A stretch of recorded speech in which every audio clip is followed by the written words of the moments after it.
नमस्ते। आज हम लोग एक बहुत इम्पोर्टेंट क्वेश्चन डिस्कस कर रहे हैं क्योंकि बहुत सारे लोगों का रिक्वेस्ट है मेरे पास कि सर बताइए मुझे कि कैसे लिखना होता है आंसर, एक अच्छा आंसर कैसे लिखें सो दैट कि एटलीस्ट मेंस तो क्वालिफाई कर ही जाए। ठीक है? तो आज मैं इसी विषय पे पे चर्चा करने वाला हूँ कि एक अच्छा आंसर लिखने का क्या कंपोनेंट्स होता है। ठीक है? देखो बहुत सारे यूट्यूब पे बहुत सारे लोग हैं जो कि आपको एक अच्छा आंसर लिखने के लिए बताएँगे। ठीक है? लेकिन मैं बताता हूँ आपको कि सिंपली एक वर्ड है that is diversity has resilience. ठीक है? देखो इस चीज को समझो। Diversity has resilience. ठीक है? कुछ इसका मीनिंग है, there is some meaning to it. ठीक है?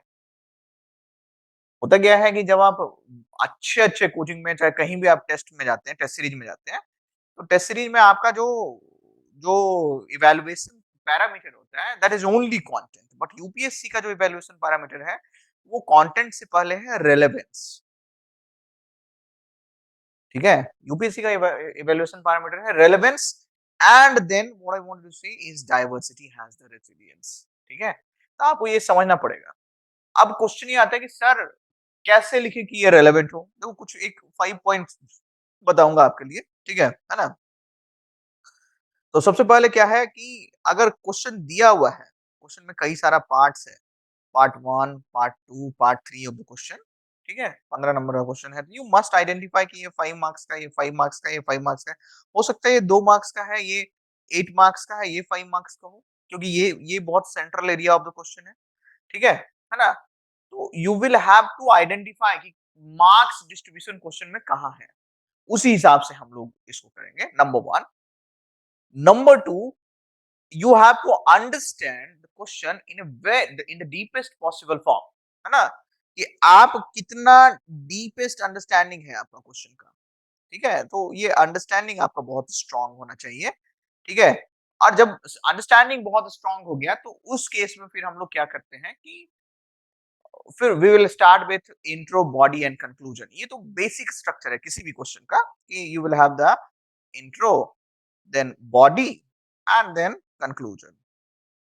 ठीक है ना? Intro, body and conclusion. तो बोलेंगे कि सर ये तो हर कोई लिखता है, everybody writes that, so how to differentiate ourselves, so that is where comes the role of diversity. देखो होता क्या है ना, एवरीबॉडी राइट्स। ठीक है ना? लेकिन लेकिन कुछ लोगों का लैंग्वेज में इशू है। लैंग्वेज में क्या इशू हो सकता है पॉसिबली समझो। ठीक है? आप जैसे हिंदी में सोचते हैं। ठीक है? कुछ लोग हिंदी में सोचते हैं, इंग्लिश में लिखते हैं। ठीक है? तो हिंदी में सोचेंगे कि अगर मैं वहां जाऊं तो ये पॉसिबिलिटी है कि ये होता। अगर भारत ने ये किया होता, चाहे संविधान के अनुसार, हिंदी में आएगा कि संविधान के अनुसार जो गवर्नेंस है उसके मेन 3 पिलर्स हैं। ठीक है? संविधान के अनुसार 3 पिलर्स हैं। तो अब आप शुरू करेंगे इसको, हिंदी को इंग्लिश किए तो आप ऐसा लिखना शुरू करेंगे। देखो ध्यान से समझो कि according to our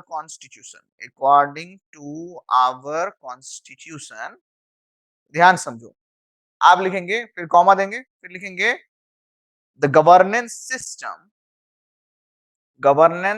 system has 3 pillars, 3 pillars।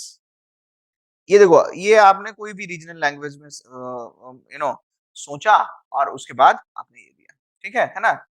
लेकिन मैं बोलता हूँ कि इसके बाद अगर इसी को आप अच्छा लिखना चाहते हैं, मैं कुछ नहीं करूंगा, I just wanted to rearrange this sentence that governance has governance system has three pillars, 3 pillars according to our constitution। अब देखो दोनों मीनिंग सेम है, but this one is the straight and direct, straight and direct, and this one will be what? This one will be indirect. This one will be, this is not direct. This is clearly saying that you have thought in regional language and then you converted that, you try to convert that in English. So आपके writing में naturally ये आना चाहिए. It will give the examiner a good impression. It will give the examiner a good impression, and it will also create a examiner friendly writing. Examiner will be easily understanding this one in comparison to this one. Diversity का meaning क्या होता है? What is diversity? तो आप जितना internet पे जानते हैं, जितना टॉपर्स बोले हैं, सब चीज कम्स अंडर डाइवर्सिटी। इसमें आ गया आपका डायग्राम, ठीक है, इसमें आ गया आपका डेटा, इसमें आ गया आपका एग्जाम्पल, इसमें आ गया आपका केस स्टडी, इसमें आ गया आपका रीजनल एस्पेक्ट, इसमें आ गया आपका स्ट्रक्चरिंग एटसेट्रा। तो ये सब क्या है? ये सब है पार्ट ऑफ द डाइवर्सिटी। अगर डाइवर्सिटी है तो आप मिनिमम मार्क्स एश्योर्ड होगा आपका, ठीक है। और फिर एक suitable conclusion, you must write suitable conclusion in every question, ठीक है। तो इस कंक्लूजन के बाद, ये कंक्लूजन जो है आपको लीड करने आना चाहिए, ठीक है। अगर आपको इसके बाद भी लगता है ये एक बहुत जनरल फ्रेमवर्क है टू राइट द आंसर, ठीक है, इसमें बहुत डिटेल डीप मीनिंग्स है, ठीक है, जो कि धीरे धीरे हम लोग क्लियर करेंगे, कई बार क्वेश्चंस के थ्रू, कई बार आपको सिंपल डिस्कशंस के थ्रू, ठीक है ना। तो अगर आपको फिर भी लगता है कि कहीं कोई डाउट है आंसर राइटिंग में, आपको पूछना है मेरे से आंसर राइटिंग के बारे में, तो you can ask me in your comments, और you can directly ask me also, ठीक है। So all right, see you all, नमस्ते।